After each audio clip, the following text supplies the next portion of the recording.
Happy Halloween. I have my Boo sweatshirt on just for you. You know, I love Halloween. Wait, I love it so much. You have to see my nails. You have to see my nails. Can you see my nails? They're tiny pumpkins. I thought I'll do tiny pumpkins so they can seamlessly transition into Thanksgiving. But we all know I'm going to be back at the nail salon next week. Uh, Halloween is such a fun time to eat carbs and celebrate spooky stories. And one of my very favorite episodes of the To Die For Daily podcast is with Gareth Russell, an incredibly brilliant historian and a very, very, very good author. My favorite book is probably Do Let's Have Another Drink, and that's about the Queen Mother. If you love royal books, if you love to laugh, and if you love the Queen Mother, I would be surprised if you don't already have it in your library. But Gareth did a very spooky episode with me, all about haunted castles and all about royal ghost stories. And it's one of my very favorite episodes because there's so much history and the urban legends and how certain elements include truth. So, just it's just like the telephone game, how some of these stories start. And anyway, I wanted to share that interview with you because I bet you haven't heard it. I bet you haven't seen it. And it is one of my favorite conversations. So, let's take a break from the scariest thing of all happening on Halloween, the election, and let's enjoy these royal ghost stories. I hope you like Gareth. I hope you enjoy the chat. And thanks so much for watching. I'm so glad to have him back. Gareth Russell, you are the author of Do Let's Have Another Drink. You are a very celebrated historian, and you have a brand new book coming out called The Palace, December 5th. You had told me some ghost stories one of the last times you appeared on the podcast, and I intended to put, just like reuse that material. But I was like, oh my gosh, I've got like 5 hours of us giggling and talking. So I thought, let's do something new. Let's do something that is Halloween themed, all about Halloween and spooky ghosts, and really get into some of this brilliant castle history. This is a Halloween episode, and you're right. I have been on your show so many times. I am like a haunting for your listeners. So that's our perfect, a benign spirit, but it's perfect for tonight. I would disagree. You've not been a haunting for actually, I would argue that the lack of your presence here lately on the To Die For Daily podcast, there's a ghosting reference there, and I'm not accusing you of ghosting me. I know you've been very busy. The answer, you've been very busy with your new book, and now reunited. So good. So where do you want to start? Am I crazy, or did you tell me that the Queen Mother used to play with ghosts in her family's castle? No, you're not. No. So in Do Let's Have Another Drink, which is my book about her, there's a section that I went back and reread. So if people are interested in a little bit more about just how haunted the Queen Mother's childhood home was, I'm going to shamelessly plug my book because I had a riot writing that, but I made a huge mistake. One time I was researching it really late in the library at night with my AirPods in, and the librarian tapped me on the shoulder to let me know it was closing time, and I let out the loudest F-bomb, screamed it through the library because I was just short 4-letter word, just because I was so immersed in these like ghost stories. So yeah, the Queen Mother spent a lot of her childhood at her family's ancestral home in Scotland called Glamis Castle, which, if you're a Shakespeare fan, you will recognize as Macbeth's home in Macbeth. And allegedly Glamis is not just one of the most haunted aristocratic homes in British history, but allegedly one of the most haunted buildings in British history. And the Queen Mother and all her siblings were firm believers in the supernatural because of their experiences. So there is a room there called Duncan's Hole that is allegedly where Macbeth killed Duncan. Actually, it might have been another Scottish king called Malcolm who died there in the 11th century. So that's how long back this castle goes. And each death has thickened the air of Glamis. But the Queen Mother, or Lady Elizabeth Bowes-Lyon as she was then, he was sort of a very brave child, and her sister Rose said the only thing that unsettled her was Duncan's Hole. She used to run through it if she was doing an errand for her mother. She didn't like the environment there. And if no matter how many times she bolted the door, it was open in the morning. And there was just a heavy, heavy air there. So to give you an idea of some of the stories at Glamis, the in the 1530s, one of the Queen Mother's ancestors, Janet, Lady Glamis, was arrested by Mary, Queen of Scots' father, James V, and publicly burned to death for witchcraft outside Edinburgh Castle. And he made her son watch. Oh, I So didn't it know was that. dark. I read And that. yeah, yeah, dark, dark stuff. So what a lot of people don't know about the history of necromancy and sorcery and witchcraft in the British Isles is that England, Ireland, and Wales had really low levels of witch hunting before the 17th century. They weren't really that into it. It was Scotland that had one of the highest levels of witch hunting in Europe. And part of that was because of a widespread belief. And what's interesting is it's not just women. Women are witchcraft accused of witchcraft. Men get accused of necromancy or sorcery, but there are a lot. It's an equal opportunities decimating crime at Yeah. this point. But the Scottish royal family and the aristocracy are terrified of this belief that there are covens littered across Scotland. And so King James V feels that the Lyon family, later the Bowes-Lyon family, have plotted against him, and so he burns Lady Glamis to death. For Harry Potter fans out there, the ghost of the burnt witch, Lady Glamis, has a fabulous Ravenclaw-esque name. She is the Grey Lady of Glamis Castle, and she's said to haunt her home rather than Edinburgh Castle, where she was publicly burned to death. And in particular, she's often seen around the chapel of Glamis, searching for that spiritual peace. Now, we do know that the future Queen Mother, the young Lady Elizabeth Bowes-Lyon, was not too fazed by these stories because she once frightened her sister, Lady Rose, by dressing up as the Grey Lady and jumping out at her on her way to chapel. Rose did not see the funny side of it. I did some research on the Grey Lady too, and apparently in the private chapel on the estate, they leave a seat open for her. That's kind of brilliantly beautiful, right? Yeah. Well, it's for the peace that she is searching for and hopefully one day will find.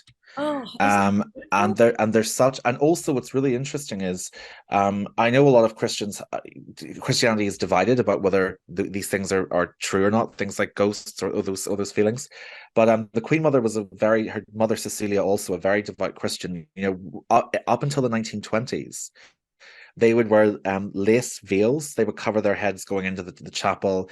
They read the Bible. Elizabeth's morning started. She would go to her mother's bedroom for tea, and they would read a chapter of the Bible aloud together. And also, it wasn't until the 1920s that the family installed electricity. So the whole way through the Queen Mother's childhood, it was gas, oil, and candles. So it was very atmospheric. But yeah, there is this. They really believed in this sort of community of the living and the dead. So that's why there's this, and Christianity along with these hauntings. So that's why a seat is still reserved for Lady Glamis, the Grey Lady, in her family chapel that she worshipped in the 1530s too. And where does the poisoning of the husband fit in? Because if you research this ghost story, you get a mention about how she was accused of poisoning her husband. We know she was falsely accused of witchcraft. What was the king's issue with Lady Glamis and her family? And I mean, really, truly, was it all surrounding this idea of witchcraft, or was that a front? No, they're interlinked. So treason is a kind of political witchcraft. Witchcraft is a kind of spiritual treason. You are rebelling against the order of God. To cast a spell is to subvert nature. That's what they believe. And so what concurrent alongside this, the three crimes they're really interested in are treason, witchcraft, and poisoning. I make a joke in the next book I'm working on, where I say if someone in the 16th century was famous and they died of anything more vigorous than a sneeze or less public than a beheading, someone said they were poisoned. It was just perennial. It was a real conspiracy theory. And often what we have to remember is a lot of times it was a disease that they couldn't pinpoint, so it looked like poisoning. That's not to say no one was poisoned, but a lot of times it's something that we would know is a natural deteriorating illness. But I would say statistically, it's pretty unlikely that Lady Glamis poisoned her husband. But there was a feeling among the later Stuart kings. It happens with King James V, who we're talking about, and his grandson, James VI. There's a feeling that the Lion family are uncertain in their loyalties and that they flip-flop, and they're often more inclined to side with some of the great Highland families, sort of the old aristocratic families like them, rather than the current royal family. So there is a political element to this too. And so King James left after this vicious murder of Lady Glamis. He moves into the castle. Why does he leave so quickly? Does he believe that the castle is haunted? Well, they firmly believed in ghosts. They really did, and there's no mention in the sources that there was an unquiet that he believed there was an unquiet spirit. We know his daughter only spent one night there, and it does go back to the family. So it's interesting that his daughter Mary, Queen of Scots, only spends one night there when she's touring the area, and it goes back to the Lions pretty quickly. So I don't think the Scottish royal family had any desire to add it to their property portfolio permanently. So maybe. So let's talk about one of the most terrifying ghosts at Glamis Castle, the lady without a tongue. What do you know about her? Tongueless lady, yes. So the tongueless woman, or the tongueless lady, or the lady without the tongue, she, all the names give you a clue as to what happens. So the story goes in the before even Lady Glamis, well into the Middle Ages, there was a woman who knew a terrible secret about someone living around Glamis Castle, and she also couldn't read or write. So to prevent her spilling the secret, this man, whoever he was, cut out her tongue. And the story goes that at certain times of the year, I think more often in winter, from what I heard, but other people have said it can happen intermittently in the warmer months. But at certain times of the year, the tongueless woman can be seen in Glamis, still wandering around trying to tell the secret that cost her tongue in life. So she's probably the most. No, actually, wait, she could tie, because there is another one. So there, do you know about the guy who's the devil in the tower? Yes, yes, we talked about this on the podcast, but really quickly, I want to go back to the woman without a tongue.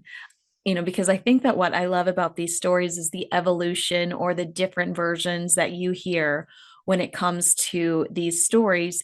And specifically with this woman, I had heard, I heard like in the big Scotland gossip scene. No, I'd read that she had a secret and confronted the Lord about the secret, and perhaps maybe even attempted to blackmail the Lord about this secret.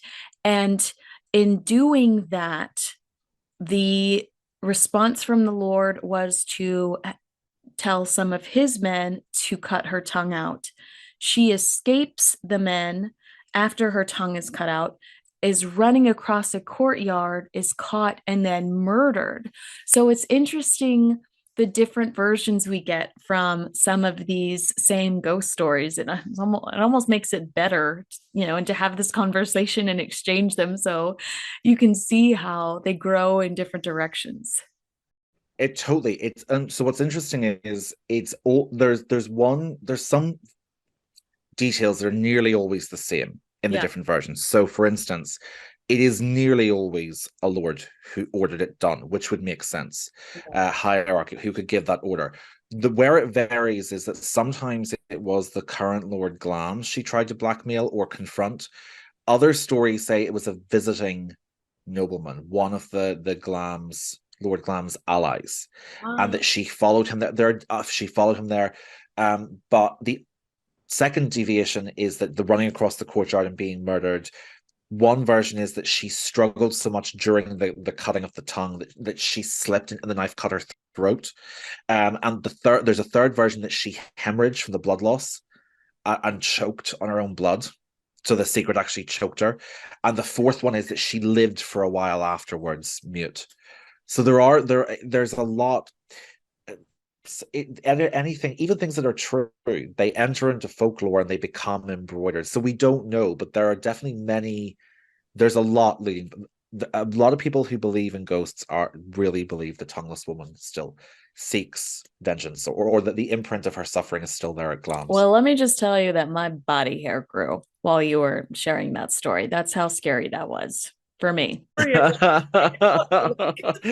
No, tell me about the man that plays cards with the devil for eternity. Yes. So there are many, many sources about this one. In fact, I still don't think they put people in this room at Glamis. And we have, all the way from very famous novelists like Sir Walter Scott, who said that after the sunset, Glamis is too far from the living and too close to the dead, which is great quote, but bone chilling. Yeah. Lord Halifax, an aristocrat, the Australian cook to the family. We've many, many witnesses about this. So the story goes that in the 15th century, the fourth Earl of Crawford visited Glamis. Now, this all tallies because the Earl of Crawford, the Earl of Crawford and the Glamis lordship were neighbours. They were close to each other. They remained, actually, these just socialised right the way into the 20th century together, the families. This was a less successful house weekend amongst friends as things went. So the Earl of Crawford arrives at Glamis and is kind of feuding with the current Lord Glamis, and they are playing cards in one of the towers and gambling for very high stakes, and there's this political rivalry between them as well. And in a fit of rage, some people say on All Souls Night, when the doors between purgatory and earth are open, the night of the dead or the day of the dead, that Lord Crawford said that he would sell his soul to be able to beat Lord Glamis. And at that point, another player sat down at the table and said, "Was that true?" And the Earl of Crawford said yes. And the legend is that the man who sat down at the table was sent from hell and was either the devil himself or a demon. And his soul was trapped by the agreement. And he was able to beat Lord Glamis. But in return, when he died, his soul woke up back in that room. And he's still trapped there playing against the demon for all eternity. So a lot of people have said they can hear dice rolling in the tower, that they can hear cards playing, they can hear him talking to this entity. And also, whether or not this is the Earl of Crawford, many people think it is. The Queen Mother's the Queen Mother's sister, Lady Rose, said that there were a lot of her parents' friends, aristocratic friends, who wouldn't bring their children to Glamis because a lot of the children who were anywhere near the tower woke up screaming in the middle of the night.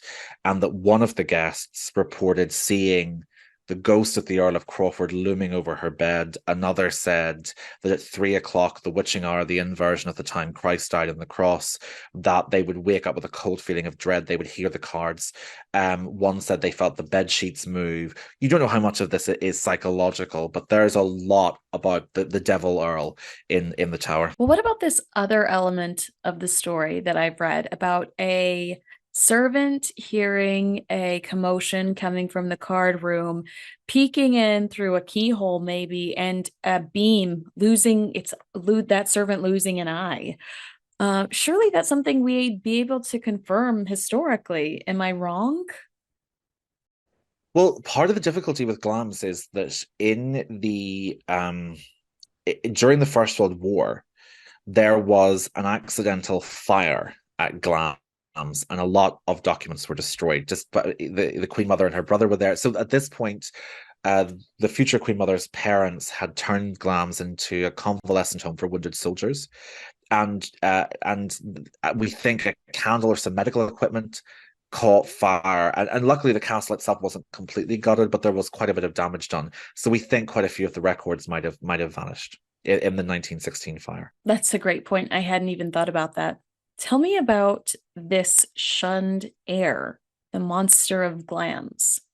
So sometimes called the horror of Glamis. This was the one that the family seemed to believe in least. I mean, future Queen Mother's brother David was a firm believer that the house was like peopled with ghosts, Yeah. and but he did not believe that he thought he described the story of the monster as a lot of nonsense. So there are different versions. So the story goes that sometime around 1821, on a cold and dark night, as it always is when these stories begin, the daughter-in-law of the then Earl of Strathmore, which is what the title of Lord Glamis had been turned into, gave birth to a child of unseen deformities, is how they describe it. This child was had severe mental and physical impairments. Um, the official version is that the child, Thomas Bowes-Lyon, died within minutes of birth, and that the poor child had so many problems that he couldn't live even to his own christening, tragically. The other story is that the child was put into the care of certain family members and staff, and he grew into a child and an adult of extreme strength. And one person who believed in it said he was human only in name, and that essentially he had both the mind and the strength of a beast, is how they describe it. It's a little tricky to describe because some of the language just is so grating. So I'm Yeah. just trying to use a little of the language they use to let people to draw their own conclusions. Right. So the story goes that this man was the rightful Earl of Strathmore. But because of his conditions, the family deliberately withheld the news of his survival and the inheritance from him. They also were aware that at the time, bear in mind this is the 19th century, someone with his conditions would have been institutionalized, possibly experimented, etc. They were there. So what they did was they built a room within Glamis Castle where he lived and was cared for, but they denied his existence and that he was only taken out at night for exercise. And the only two people who fully knew of him as the generations passed was the current Earl and the factor, sort of head of the estate, the sort of chief gamekeeper, if you like. And every heir to the earldom on his 21st birthday was told the truth and brought into the room to meet the rightful Earl, the monster of Glamis, also called the horror of Glamis. And the legend goes that this man was not only blessed with supernatural strength, but also with improbable longevity, and that he didn't die until the 1920s. He lived over a century. So there are certain problems with that story. Yeah. The first is, yeah, there's quite a few little red flags. One of the most obvious is that fire in 1916, when there is no mention of a hidden chamber. The fire brigade, both local fire brigades go in. There are soldiers roaming around the house for 4 years. The suggestion that they could have kept that secret throughout the First World War, but particularly after the 1916 fire, is seriously questionable. The fact that anyone with those levels of difficulties would have been able to survive over a century in the Victorian and Edwardian period is really unlikely medically. But there is something I find when I was working on Do Let's Have Another Drink, which is just a little bit interesting. In the 17th century, there was an Earl, Patrick, the third Earl of Strathmore, and he makes a really unusual request that there is a room built, and he pays for it and kind of oversees the construction of this room himself. Now, it might just have been a slight extension, we don't know. But it's possible that was there someone in the family who had these conditions or something, let's deduct all the claims of supernatural whatever by 50, 60, 70%. Was there someone in the 1680s, not the 1820s, who had these conditions? And because at the time those conditions were believed to be a punishment from God, and that person, that family, first of all, the family would have been an object of scandal, but also what would have been done to how that person, that the afflicted person would have been treated by society, is too horrible even to think of. So did Patrick, the Earl of Strathmore, have this room built for a relative who had these sort of conditions or something similar to them?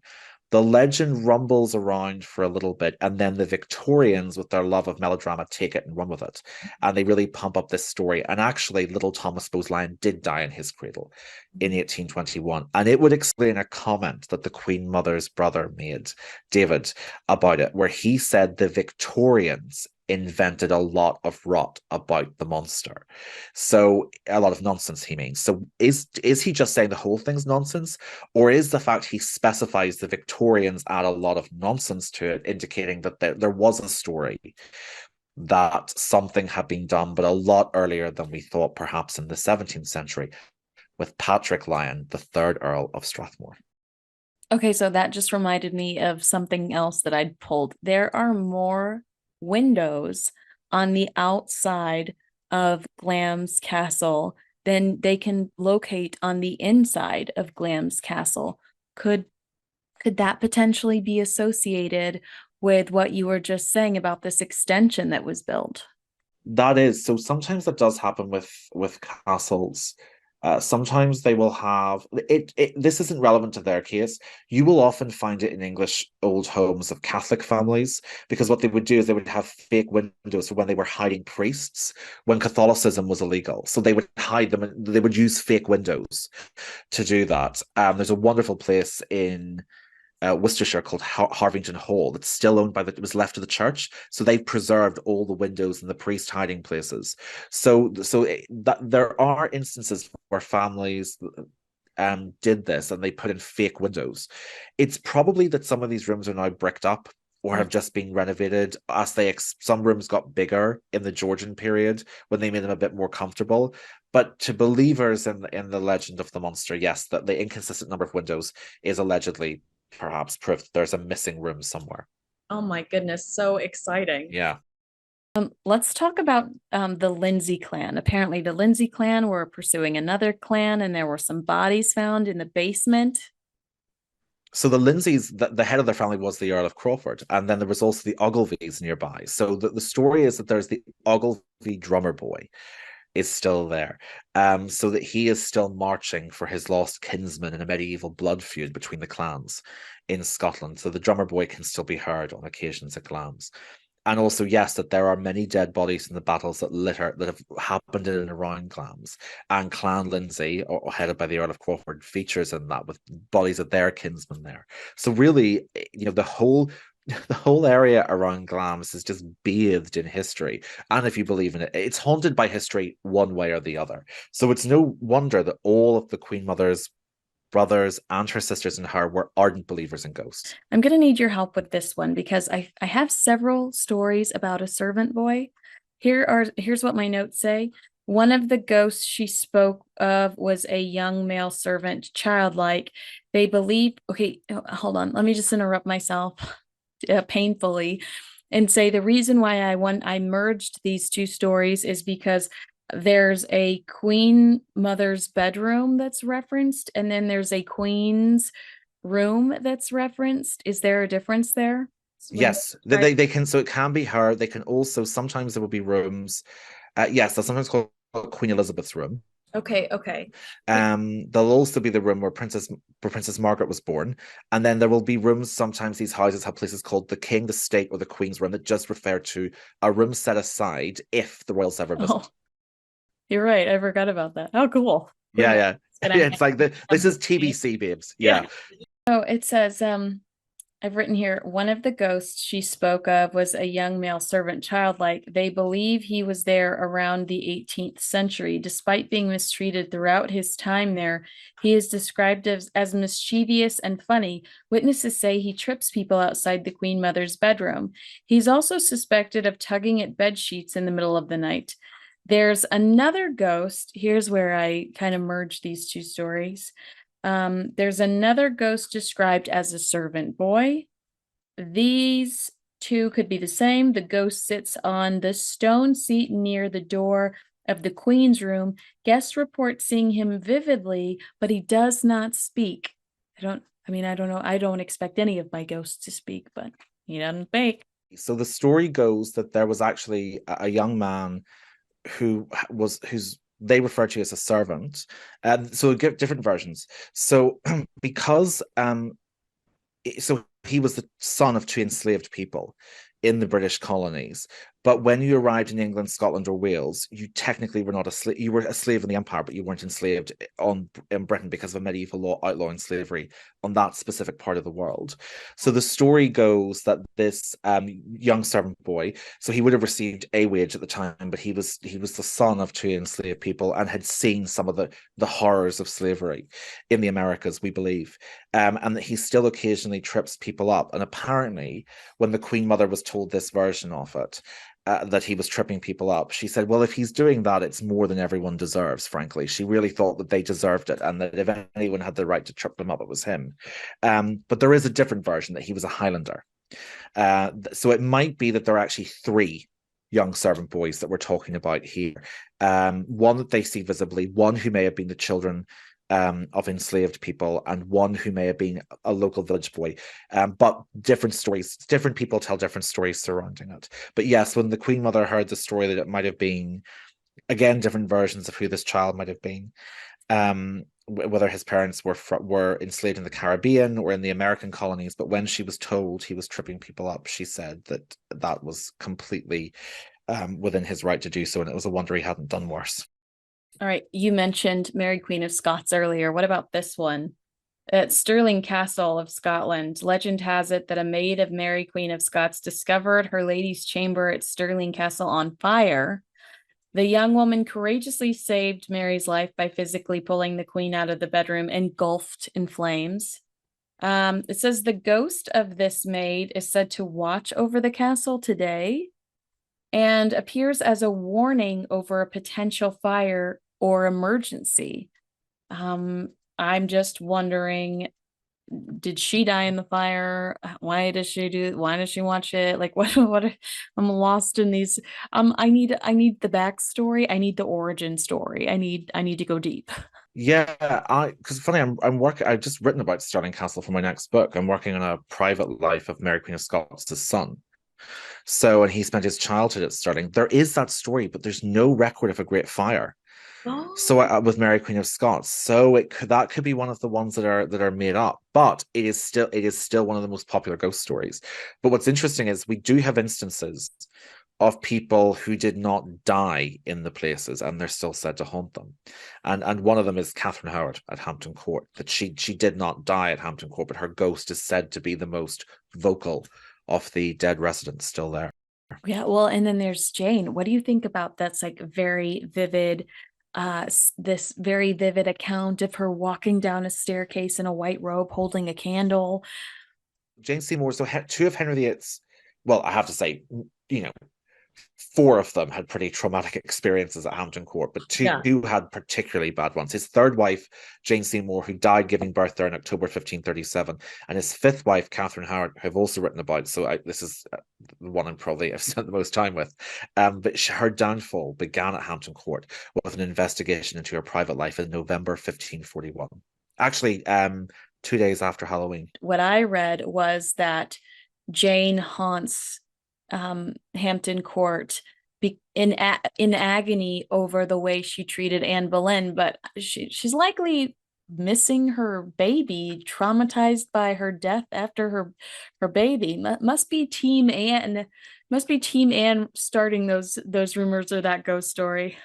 That's probably Team Anne doing some PR. So in the 1800s, there were two sisters called Agnes and Elizabeth Strickland, who wrote really the first popular history bestseller. They wrote a series of books called The Lives of the Queens of England, and these were juggernaut bestsellers. Like, they were flying off the shelves, and they did pretty decent research for what they could at the time. The archives weren't cataloged yet, and actually what the Strickland sisters did was so impressive, but they did fluff some of the things they couldn't find, and they also were very clear about which queens they liked and which queens they didn't.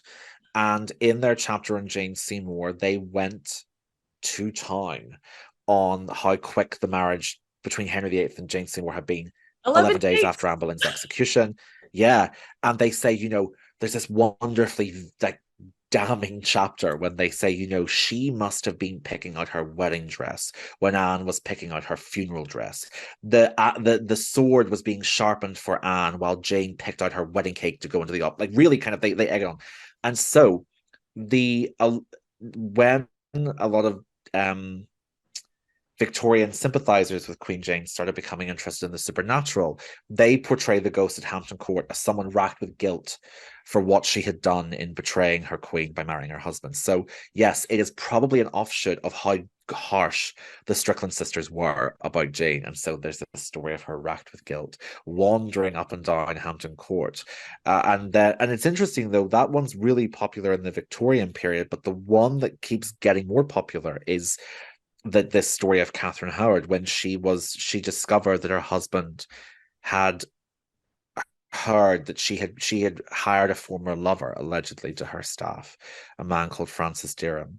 And the story goes that she realized that the only way to save her position was to reach him and try to beg for mercy.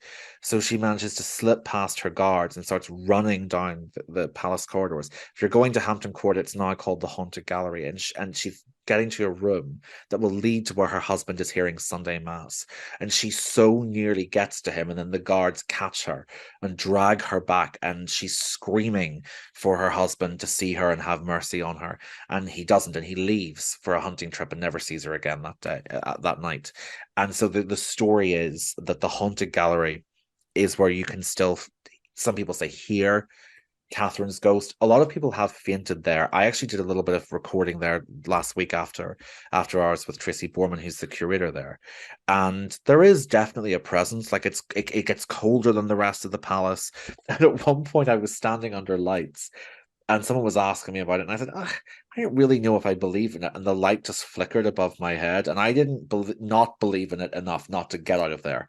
So yeah, so the Haunted Gallery is the place at Hampton Court, and that people, so and you can still go and stand there and see where she allegedly made this dash in 1541. I love that. That's so terrifying. I was reading up on Windsor Castle's ghosts, and there's like 25 ghosts at Windsor Castle. I mean, that's a party. That's definitely a party. That's a carpool karaoke right there.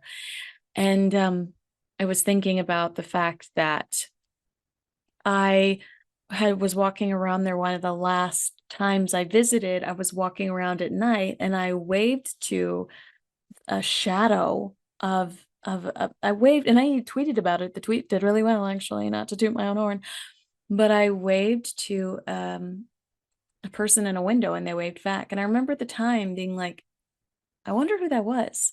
I wonder, is that a servant? Is that a housekeeper, a castle keeper, and wondering who that could be. And now I'm like, was that a ghost? Well, in California, in your neck of the woods, the old British luxury liner, the Queen Mary, is allegedly hugely haunted. And the joke is that back in her glory days in the 1930s and 1950s, that a first class ticket was so expensive that the ghosts are still sticking around to get their money's worth, Yeah. by just refusing to check out of their cabins. But one lady was telling me that she used to work on the Queen Mary and that she had the headphones on, and she gave some directions to someone who'd come on board for the day, a sightseer, and she gave them directions to where this coffee shop is today, but the cafe would have been at a different end when the ship was at sea. And she says she heard a ghost's voice saying that stupid girl doesn't know where the cafe is. So she said, I was not only haunted, I was insulted. Like shade was thrown. It was something that so I mean, it's just the most, it's interesting because I've been talking with a friend who really, really believes in hauntings and another who doesn't. And either way, I think they are such a testament to like the power of history just washing up on Right. these places that we all go to. Well, there's something too when you experience loss. I feel like there's something where we go through that we just need to know that there's somebody on the other side or some sort of opportunity to reconnect. Does that make sense? Desperate to feel like there's something else and it's not over. There's a sense also, I think sometimes people who are very empathetic, when they think and feel of the pain that these people went through in their life, the empathy can create a desire or a sense of reaching out to hold the hand of the person who went through it, and that there's this humanity that transcends time. Hmm. That was so pretty. You should consider becoming a writer. I'll look into it someday. There are so many sightings on Anne Boleyn.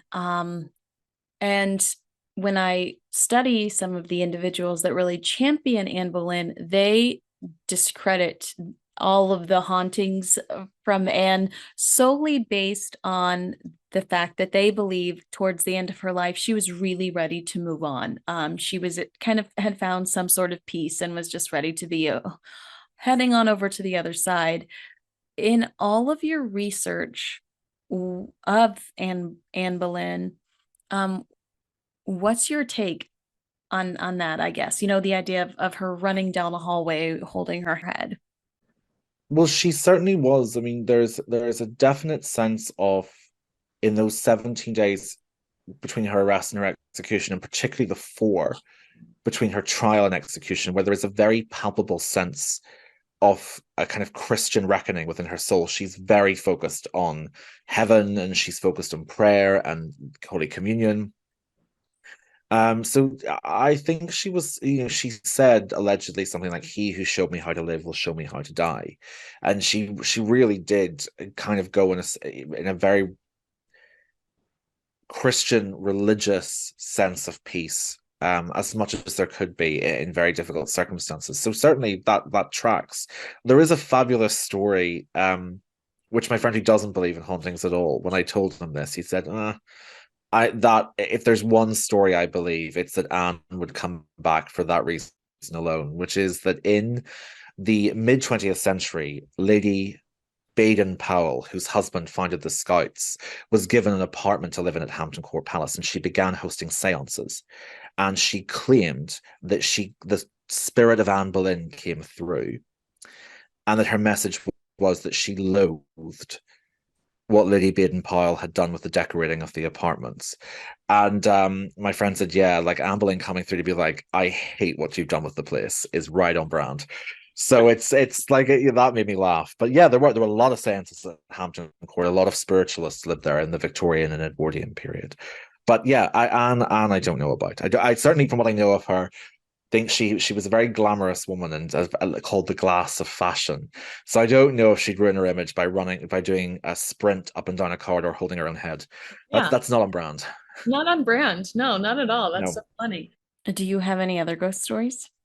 I mean, I had one at Hampton Court where it was sort of an emptier day, and I was walking out of the kitchens during research for the palace, and I sort of stopped a corridor that turns towards the domestic quarters in the hall. Like it wasn't anything terrifying, and it might just have been my mind, but I had a really strong feeling that someone was watching me. Like it was a completely empty corridor, but a very strong sense someone was there. But that could just be me having spent way too much time in the archives. But it was quite. I sort of stopped and looked, and it didn't go away. That feeling. Very bone chilling. Before I let you go, you and I had talked about a possible but unlikely Diana ghost story. I want to get the details on that. Yeah. So in the summer of 2000, the Queen Mother invited. Bear in mind, as we've said, the Queen Mother, a lifelong believer in ghosts, so and in Christianity. And in the summer of 2000, she invited a local vicar to Sandringham to perform an exorcism on a ground floor room that allegedly had been the room or next to the room where her husband, King George VI, passed away in February 1952. And there had been a long tradition of servants at Sandringham, the royal family's estate in Norfolk, of being extremely uncomfortable with the room and a feeling of a spirit which was unquiet there. And there were different people who said it was King George VI himself, which the Queen Mother didn't believe, and that it may have been the spirit of Diana, Princess of Wales. But that may simply have been a story that arose because it was so soon after Diana's tragic death. But it seems that servants were uncomfortable with this room before Diana's death in 1997. But anyway, the Queen Mother invited the vicar over for an afternoon exorcism to bless the room and make sure that there was no longer this lingering sense of spiritual unease or a haunted sense.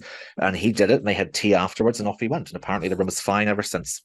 So at the age of 100, to be organizing an afternoon exorcism and tea for the local vicar, I think shows a tremendous commitment to remaining busy and proactive. Exactly. Gareth Russell, it's been such a pleasure to talk to you. You are such a good friend to me, and I greatly appreciate your wealth of knowledge when it comes to all things royal. People can purchase your book, The Palace, pre-order it today. It's coming out December 5th. Do Let's Have Another Drink. A brilliant, brilliant, brilliant book that I absolutely adore. You've got to get your hands on that if you haven't already. Both would make excellent Christmas gifts. Gareth's going to come back to talk to us about the palace closer to its December 5th release date. Thanks so much again, Gareth. We absolutely adore you. Thank you so much. That means a huge amount. And thank you also to everyone who listens to this podcast for being so lovely. Congratulations on all your success. I'm so proud of you. I'm going to race stupidly. It's like 9 p.m. here. I'm going to go try and get my steps in and hopefully not die of fright. Did we miss any? What was your favorite ghost story? Let me know in the comments below. Make sure you like, subscribe, and share with a friend. Happy Halloween. I'm Kinsey Schofield.